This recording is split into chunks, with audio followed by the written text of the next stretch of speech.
Yo, what's good, YouTube? This is Jay from T&J, and we are here, Season 3, now officially underway, so make sure you hit that like button, because this year is going to be interesting. Remember, we have a lot of our team coming back, and our pitching staff didn't change much. Remember, we didn't really pick up anybody as far as starters go. We picked up Dan Straley, but he's going to be probably our number 5. But on the offensive end, we have Greg Garcia is now in. We have Lucas Salee, the young third baseman, the prodigy. He's in at third base. And we just signed Josh Reddick in spring training.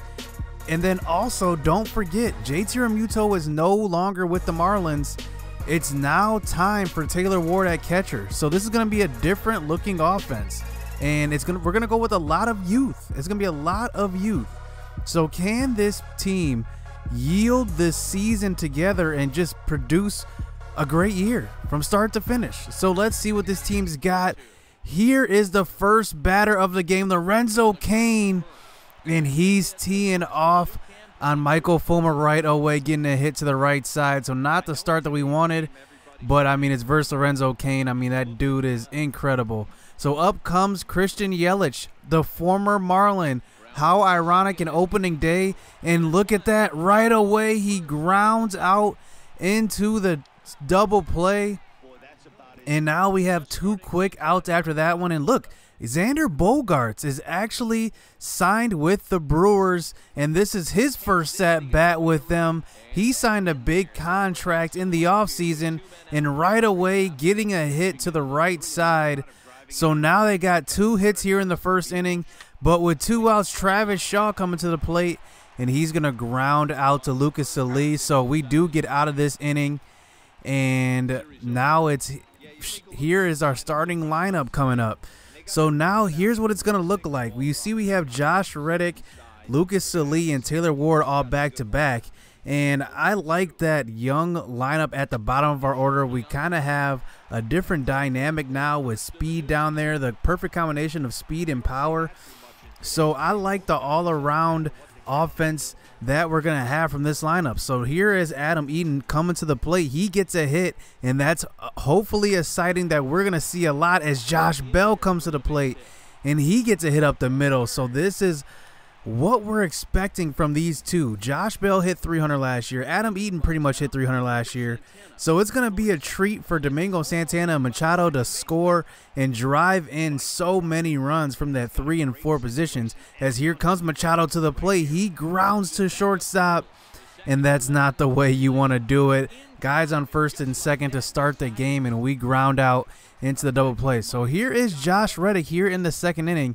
And this is a guy that actually hits really well versus righties. I'm glad that I'm platooning he and Lewis Brinson. So right away, his first at-bat as a Marlin, he gets walked. So that brings up Lucas Salee, the rookie, for his first meaningful game at third base here to start the season. And on a 1-2 count, he hits one right down the line.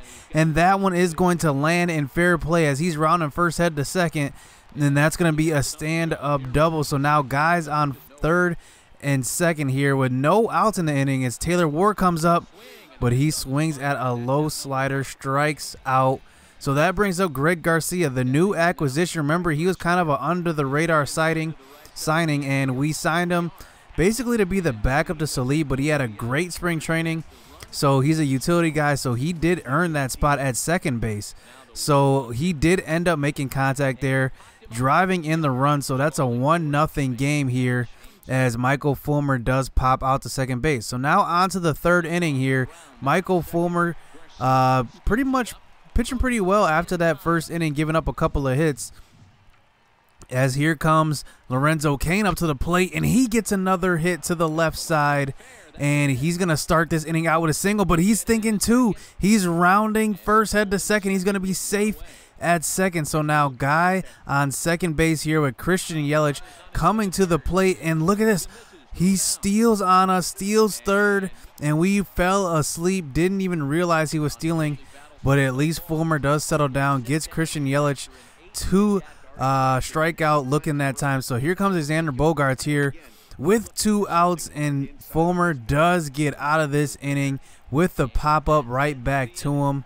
So not much damage done in these early innings by this Brewers offense. So now on to the 4th inning. Here's Fulmer facing Travis Shaw, and we had a mean shift on that time, and Lucas Salih can't get him out at first, so that's going to be ruled a base hit. So up comes Brett Phillips, and Brett Phillips, he's a guy in their organization. He has a potential. In real life, I believe he's a number 4 prospect. So he comes up, grounds out to first, but look at Josh Bell. Fields it running out of play and throws it back to second, and that's an error. So now they got guys on first and second here with Jet Bandy coming to the plate. And look at that. That's actually Tyler White at the plate. And he drives in a run. Take a look at Greg Garcia. He didn't even go after the ball. He was so close to it. Look, didn't even make an effort to go after the ball. And that could have been a double play right there. And instead, a run comes across the plate. So up comes Jonathan Villar. Still no outs in this inning, and Michael Fulmer walks him. So that's bases loaded here for Jet Bandy for real this time. And he strikes out looking on the outside pitch. So up comes Jimmy Nelson, exactly the guy we want up in this situation. And he hits a ground ball to Lucas Salih. And we get out of this inning. Only 1 run of damage. Bases loaded, no outs. I mean, that's exactly what you want as a defense. So now on to the bottom of the 4th inning. Can our offense take the lead here in the 4th inning? And Machado swings at a kind of a bad pitch on the inside part of the plate, and he grounds out to third. But up comes Josh Reddick, and remember, he's already had a walk in this game, and there he is for his 2nd walk. So right away, he's getting on base quite a bit as Lucas Salih comes up, and he hit a double last time, and he's going to pop up to right field. So up comes Taylor Ward here with 2 outs with Josh Reddick on first base, and on a 1-1 count, he's going to get a pitch to hit, toss his bat, and that one is not coming back as Taylor Ward, the rookie. And remember, this was one thing that I was looking forward to because JT Realmuto had such a bad season last season, and it kind of hurt our offense. And if Taylor Ward can hit the ball like this, he's going to have a big year. Our team's going to have a big year. We're going to drive in more runs than ever before, and this one flies out of the park, 420 feet for Taylor Ward as we take the 3-1 lead here in the 4th inning. So up comes Greg Garcia. Can he continue that hot streak from spring training? But nope, he pops up to Bogarts at shortstop. So now on to the 5th inning here. Michael Fulmer comes to the plate. Can he help himself out? No, he cannot. So up comes Adam Eaton, who already got the hit to start out the game. Can he get another one? He hits one hard to right field, and you can see the ball jump off his bat even if he's getting out. And that's going to bring up Josh Bell here with 2 outs on a 3-2 count, and he's going to swing at a low pitch and hit a grounder to first base. So now it's a 3-1 game going into the 6th inning as Michael Fulmer is actually pitching a pretty good game. Besides that bases loaded jam with no outs, he's pretty much had no trouble up to this point as now he gets the first out, and up comes Brett Phillips. Can he get this Brewers offense going? And he flies out to center field. Easy can of corn for Adam Eaton in center. So now 2 outs here. And like I said, Michael Fulmer, one thing that I love about him is that he hits his spots well. And it kind of hurts me a little bit because I try to paint the corners and sometimes I walk guys. But he does get Tyler White here to ground out to end the inning. And he is just rolling through 6 innings. So now on to the 7th inning. Can he keep it going as Jonathan Villar comes to the plate and Josh Reddick's got good speed out and left. He chases that one down. And I'm looking forward to seeing this defense in action because remember last season in the postseason, we had a problem with our outfield playing defense because we were playing Josh Bell in the outfield and it kind of threw us off, and we just can't do that again because we did kind of get into a little bit of jams in games, and it kind of cost us in some games, and some games it just pretty much put us in a bind and we had to come back with our bats. But we do get out of 7 innings with pretty much no damage at all. I mean, Fulmer's rolling.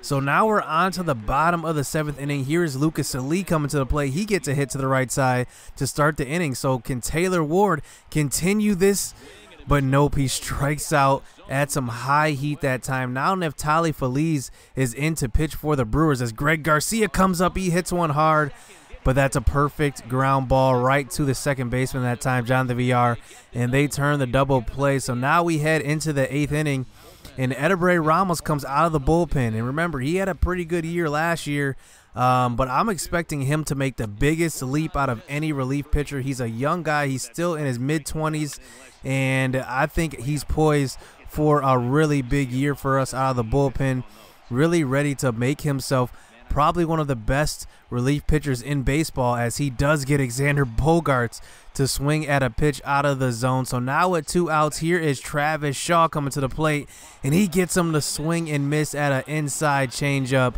and that's going to take us to the bottom of the 8th inning as Lewis Brinson coming in to pinch hit. It's just funny seeing Lewis Brinson coming in to pitch hit.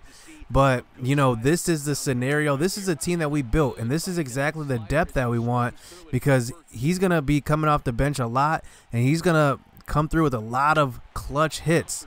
Him and Josh Reddick, both of them. So up comes Adam Eaton after the strikeout, and this is what we're going to see a lot of too.